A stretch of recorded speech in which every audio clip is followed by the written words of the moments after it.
This is Andy Purewal for Boxing Social in association with Betfred, and I'm delighted to be joined by Liam Williams here in Sheffield. Liam, firstly, how are you? I'm very good, thanks, mate. It's good to hear. Now, let's start off with yourself. I've done a couple of interviews today and spoke about the card, but let's start off with yourself. And obviously, last time out, you fought Atlantis Fox and stopped him in some fashion. Since then, obviously, everybody was under the assumption he was a WBO final eliminator. After the fight, the WBO come out and said that it wasn't. What's your understanding of the situation? How does the land lie with the entire situation?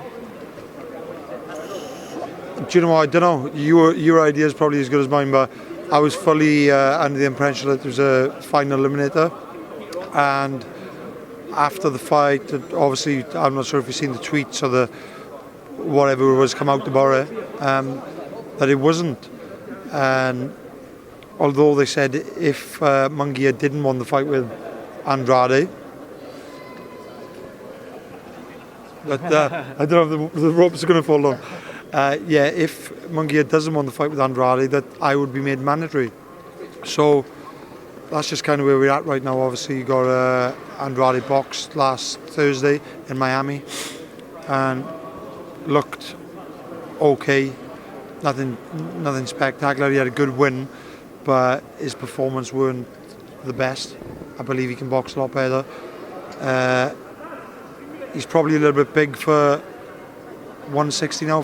If you ask me, he does seem big, and I don't know if he struggles at the weight, but he seems to be calling on a fight with Billy Joe quite a lot, and it seems that he wants to move up to 168 and take that fight. So if that is the case, I'll probably get the Munguia fight for the title. So I haven't really heard too much about it, but I'm pretty certain we should have news very soon.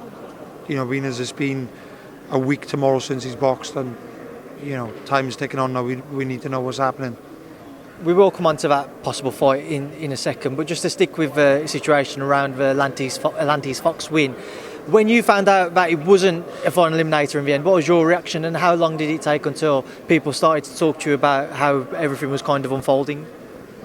I was pissed off, to be honest with you, because you know, that was my big. You know, I'm gonna have more opportunities. Don't get me wrong, but that was I win that fight, and I'm fighting for a world title next. Whereas I believe I should fight for a world title next anyway, regardless, because I just feel like I've earned my shot now, and they need to make that happen. So it's one of them. But yeah, as I said, I was pissed off and a bit disappointed, disheartened. But you can't stay down for too long. You just have to pick yourself back up. I only had 2 weeks off the gym, straight back in, and I'm waiting on that call. Let's just get it on with one of the champions now. You mentioned that there's obviously the possibility that if Andrade moves up, the title becomes vacant and you could face Jaime Munguia. Is there that understanding that it is going to happen provided Demetrius does move up? There's no actual confirmation of that, but it's just it goes without saying, really, number 1 and 2. So I believe me and him should fight for it if he wants to fight, because I've seen his last couple of fights and he's getting exposed, you know, and I think somebody like myself, who's just as game as he is, probably punches harder than him.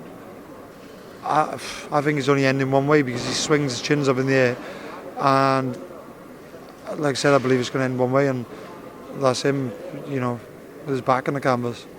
When can we expect to hear news about the next step for yourself, and when we will see you back in the ring then?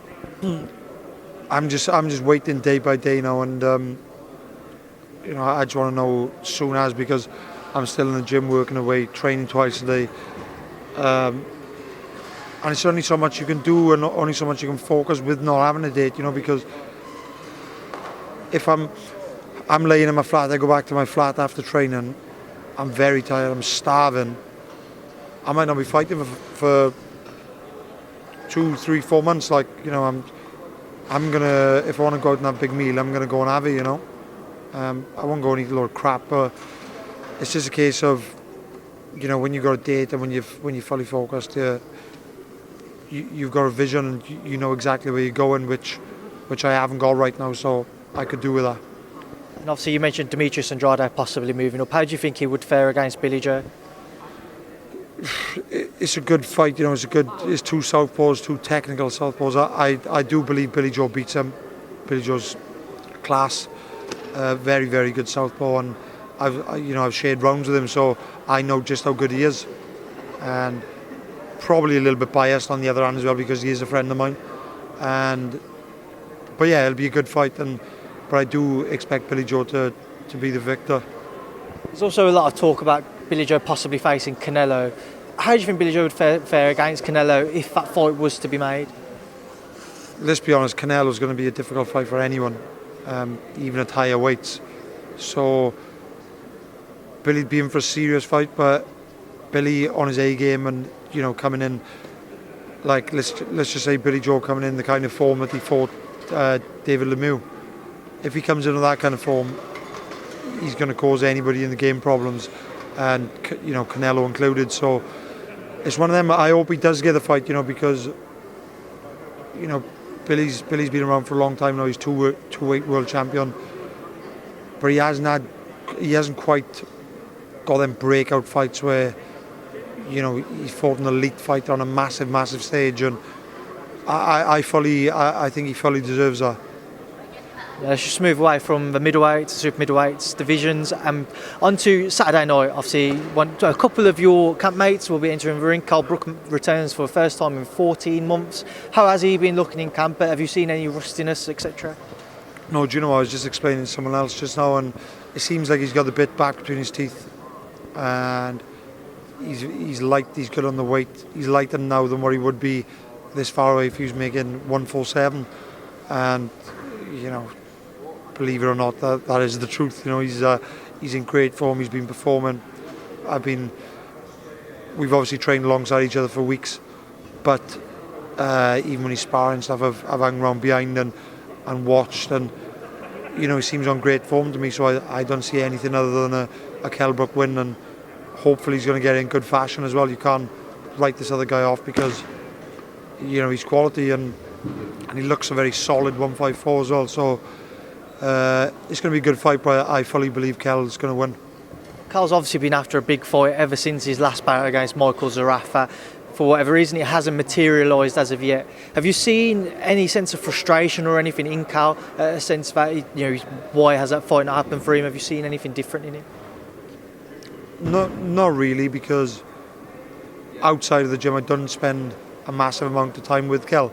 Sometimes we go for a coffee and whatever else, but Kell's a family man, and he does his training, he goes home and does his thing and lives his family life. But in the gym, he comes in, he's always in good spirits, and we always have a good laugh and a joke. He seems in very good spirits, so he's not letting it get to him too much, I don't believe. And just give me a prediction and a breakdown of the DeLuca fight for Kell on Saturday night. I think DeLuca's going to be.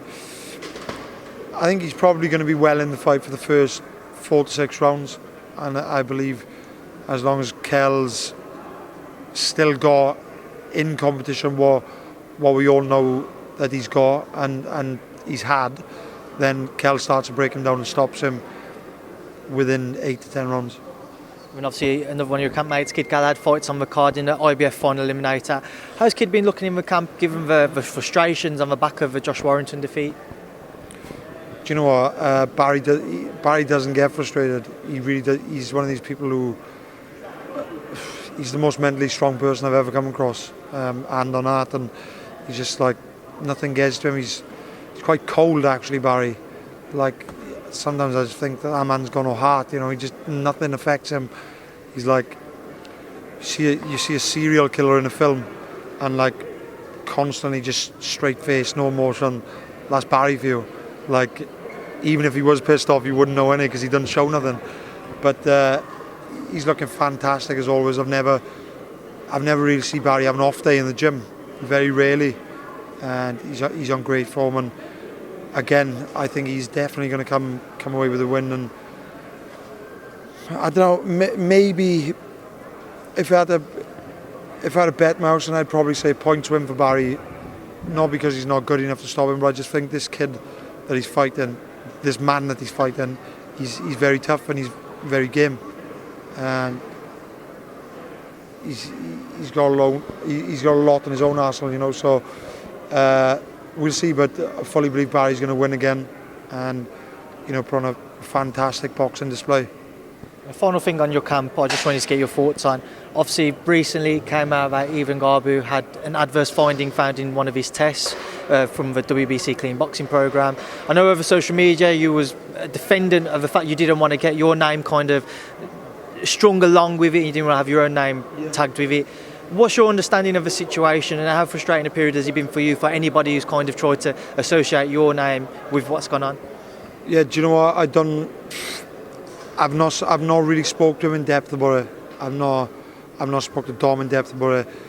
I don't know the situation, so I can't really comment.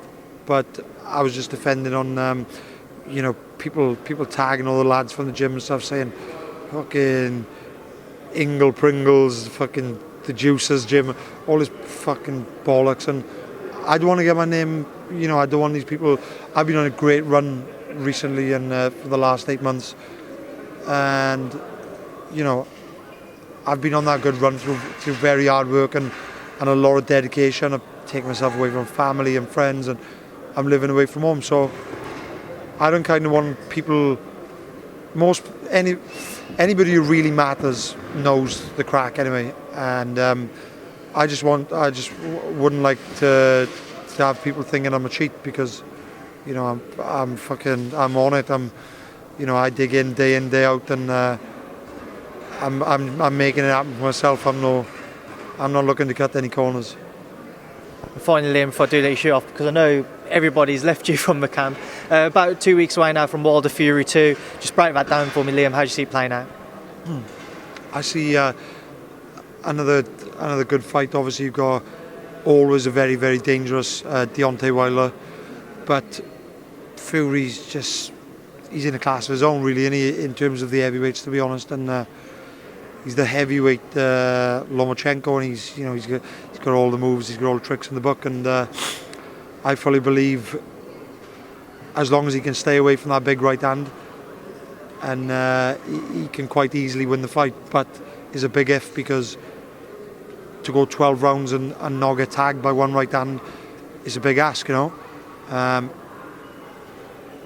I believe and I hope that Fury does come away victorious, because look where he's been through, where the dark places he's come from and stuff. He's just a fantastic ambassador for boxing, isn't he?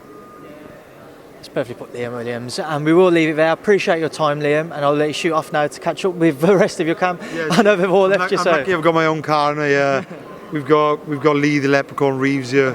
He's keeping me company. He'll never leave my side, because he's got to get back to my flat anyway. So our flat, yeah. Who makes the tea? He makes us the hot chocolate. We don't have hot chocolate. It's lower fat hot chocolate. It's not full fat hot chocolate. It is Cadbury's Highlights. So. Yeah, it's highlight. And we don't add milk, because dairy is bad for you, okay? And our flat. Yeah. Liam, appreciate it. We'll see you soon. Thank you. Thank you.